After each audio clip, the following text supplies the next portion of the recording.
Job day, and welcome to another edition of the Kilted Climber.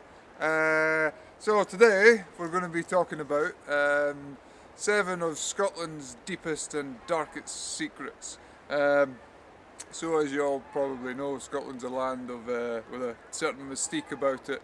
There's talk of fairies and monsters and witches and all that. And while most of that finds its origin in, no doubt, in whiskey-fueled gobshite spouted round communal fires and such like, there's a few stories out there that have a wee bit of truth to them. And we're going to take a look at these now with 7 Scottish secrets revealed.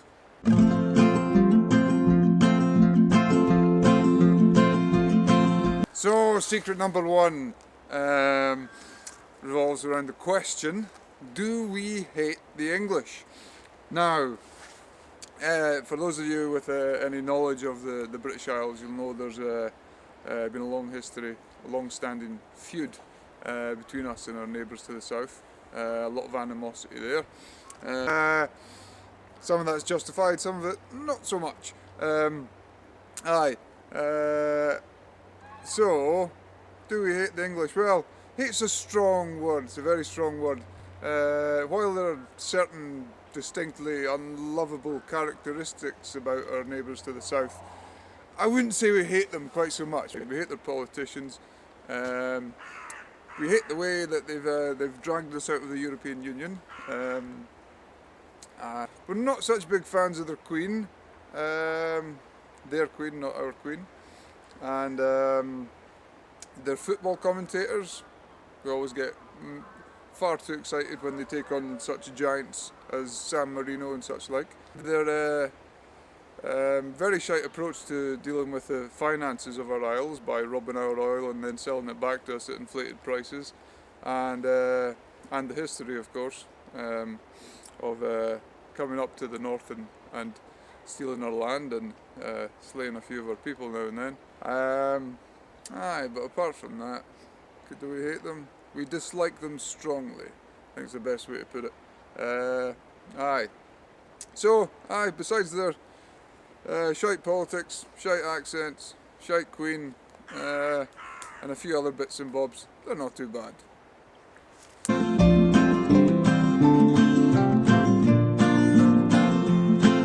Okay, so secret number 2, question that we get asked very often on our wanders in the kilt.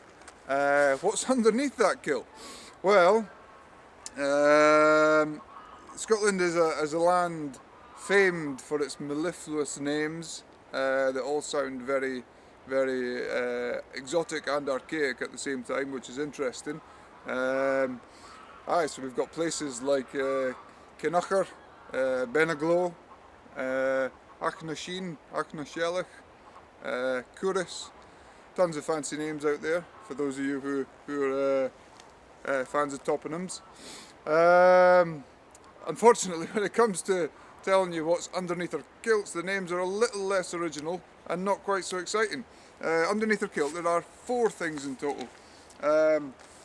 One of them we call the left one, the other one we call the right one, the other one is that kind of dangles in the middle, that's called the middle one, and the other one's called fresh air.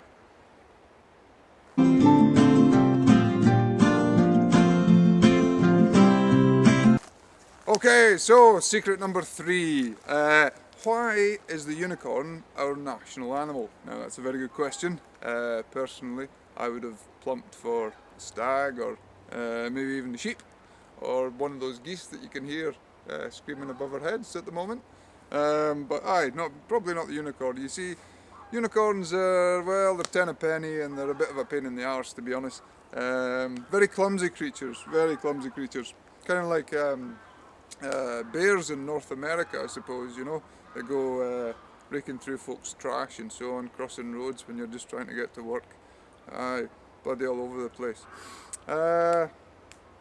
So more of an annoyance than they're worth, I think. And very clumsy creatures. It's actually how we lost Grandpa Hamish. See, Grandpa Hamish was taking his unicorn Brian out for a walk one day. Brian decided to take a wee poo while they're walking around the park, and Grandpa Hamish, God bless him, bent over to pick it up and Brian speared them in the head.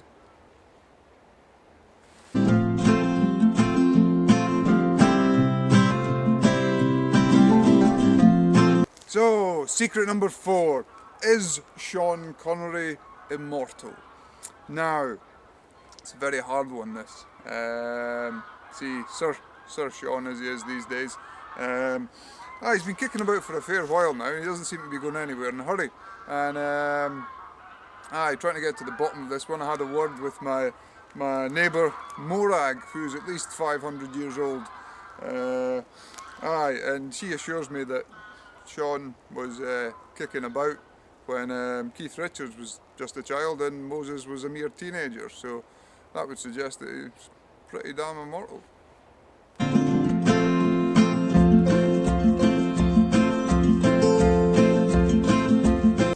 Okay, Scottish secret number 5. Do we want independence?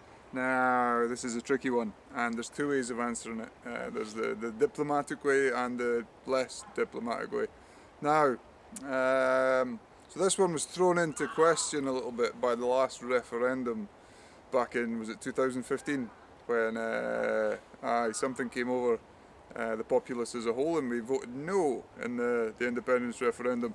But the goalposts have moved a wee bit since then with this whole Brexit nonsense that I'm sure the vast majority of you have heard about. And given that about 80% of Scottish people voted for SNP, which is the Scottish National Party, that would suggest that independence could well be on the cards sometime soon, and we're in favour of it.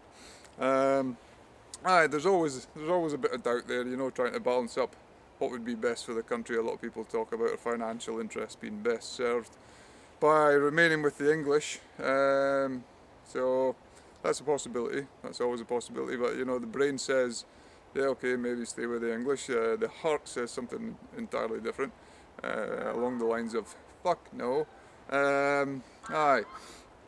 Anyway, that's the diplomatic answer. The non-diplomatic answer goes something like this. Yes!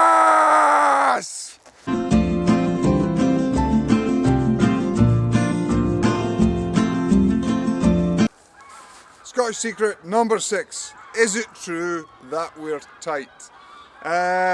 So this one is actually, this is just a nasty rumour spread by the English. I think it's a bit of a given that if you rob a nation and a populace for centuries on end of all their natural resources and kill a few people while you're at it, that they will perhaps be a wee bit canny. Yeah, so aye, gobshite.